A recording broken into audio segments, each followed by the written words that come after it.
Hello everyone, my name is Robbie Napper and I'm from Monash University. I work in the Department of Design and I'm Deputy Director of our Mobility Design Lab. Today I'm coming at you from Melbourne, Australia, where I live in the northern suburbs. Australia is a very low bicycle mode share country. We don't do good measurements, but we know that only a few percent of people use their bicycles for utility journeys. And that's what today's talk is about. Today I'm going to introduce you to a project we've piloted here in our lab, which is to talk about utility bicycle riding. I choose my words very carefully there. I'm not going to call it cycling because in Australia, cycling is viewed as a sport. Whereas in this talk, I want to talk about utility cycling, the use of bicycles for things that aren't sport, but transport.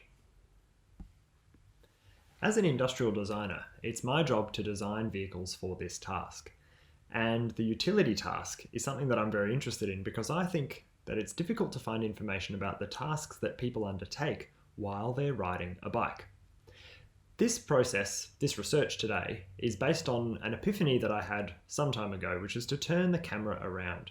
And instead of using my handlebar mounted camera to look out at infrastructure in the environment, it was to turn it around and look back at the rider to understand the tasks that they're undertaking during their journey.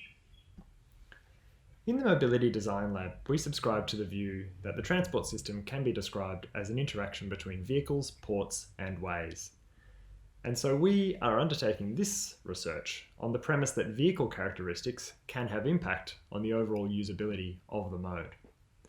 The research question really is, what do people do on bikes while undertaking utility trips? And our method to try and answer this research question is coded observations. For these coded observations, they're based on a video, and we have ethics approval to undertake the video recording, where we recruit participants and ask them to mount a camera in a certain way on their bike. They also fill out a short survey to identify their level of confidence in bicycle riding using Geller's typology, as well as providing us with a photograph of the bike in question. So let's take a look at the data. You've seen the video already. The data looks something like this. What we have here is a horizontal timeline of a bicycle utility journey. It's done second by second, so each of these squares in the spreadsheet represents 1 second in time. And the data is recorded across 4 channels: the motion of the vehicle, the tasks of the user, the phase of the trip, and the ways, that is the type of infrastructure, upon which the journey is being conducted. If I scroll to the left, from the left to the right, you'll see that the journey undertakes several phases. There are 2 main research findings that I'd like to share with you today in this preliminary study.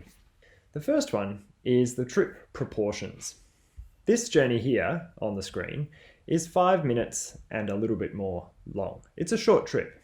It's the type of trip that many Australians undertake by car, and it's the type of trip that our government wishes more people would undertake using active transport.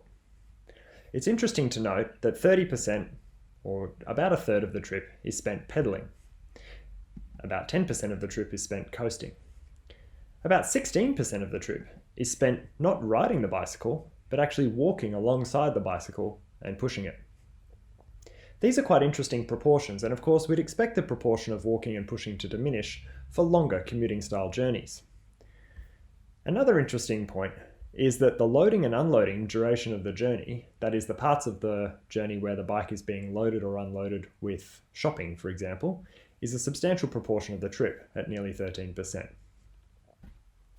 The second finding to share with you today is how we see clusters of activity in the data. This clustering is really interesting to observe around intersections as well. So here we have a cluster where the rider is braking, coasting, doing a head check, while they change from a footpath to a calm road. It's interesting to observe for us how the clustering of events and tasks for the rider seem to coincide with breaks in infrastructure. In Australia, a key example of this is that we don't provide bicycle infrastructure at intersections, and yet this is where it appears in our data that the rider is undertaking the most simultaneous tasks. So far in this research, we've captured and analysed more than an hour of footage. We hope to add to this in coming months, although the pandemic has slowed down fieldwork somewhat. What we think we will find are some more interesting examples of the clustering effect of tasks, And also, we hope to find ways to improve bicycle design that makes them more fit for purpose. One of the key problems we have in Australia is that our bicycle fleet is heavily influenced by the sport of cycling, and that many vehicles, that is bicycles, are unfit or partially fit for the purpose of utility cycling. We hope that this research will enable us to design some innovative bicycles which might preference utility, comfort, safety, and convenience over outright speed. We think that this might help provide Australians with better opportunities to transition some of their short journeys from cars to bicycles. Thank you.